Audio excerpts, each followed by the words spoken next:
कोल्हापूरच्या धरण क्षेत्रामध्ये पावसाचा जोर वाढलेला आहे। परिणामी नद्यांच्या पाणी पातळीमध्ये मात्र झपाट्याने वाढ होताना दिसून येते। मी सध्या पंचगंगा नदीच्या राजाराम बंधारा या परिसरामध्ये आहे आणि या ठिकाणी पाहायला गेलं तर राजाराम बंधाऱ्याची पाणी पातळी सुद्धा 26 फुटांच्या वर आहे ते दिसून येते। राजाराम बंधारा पाण्याखाली गेलेले आहे, यासोबतच जिल्ह्यातले 16 बंधारे आहेत ते पाण्याखाली गेलेले आहेत। त्यामुळे अनेक ठिकाणची वाहतूक व्यवस्था सुद्धा आहे ते विस्कळीत झाल्याचं चित्र पाहायला मिळते। राधानगरी धरणाचे 3 दरवाजे आहेत ते उघडलेले आहेत आणि या धरणातून मोठ्या प्रमाणात विसर्ग आहे ते नदीपात्रामध्ये होत आहे।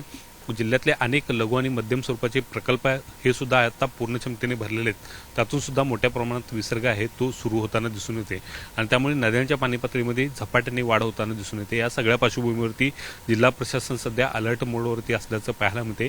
नदीकाठच्या गावांना आहे ते सतर्कतेचा इशारा जिल्हा प्रशासनाने दिलेला आहे। एकूणच पाहायला गेलं तर पावसाचा जोर आणखीन असाच कायम राहिला तर मात्र कोल्हापूरला आणखीन स्थिती आहे ती ही बिकट होण्याची शक्यता नाकारता येत नाही आणि या दृष्टीने सगळ्या परिस्थितीवरती प्रशासन लक्ष ठेवून असल्याचं पाहायला मिळते।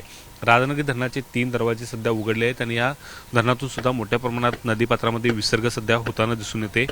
पाऊस आहे ते शहर आणि परिसरामध्ये उघडझाप असताना आपल्याला दिसून येते, मात्र धरण क्षेत्रामध्ये पावसाची संततधार आहे ते सुरू असल्याचं दिसून येते। त्यामुळे पावसाचा जोर आणखीन वाढला तर कोल्हापूरमध्ये आणखीन काही नद्यांच्या पाणी पातळीमध्ये वाढ होऊन बंधारे आहेत ते पाण्याखाली जाण्याची भीती व्यक्त केली जाते।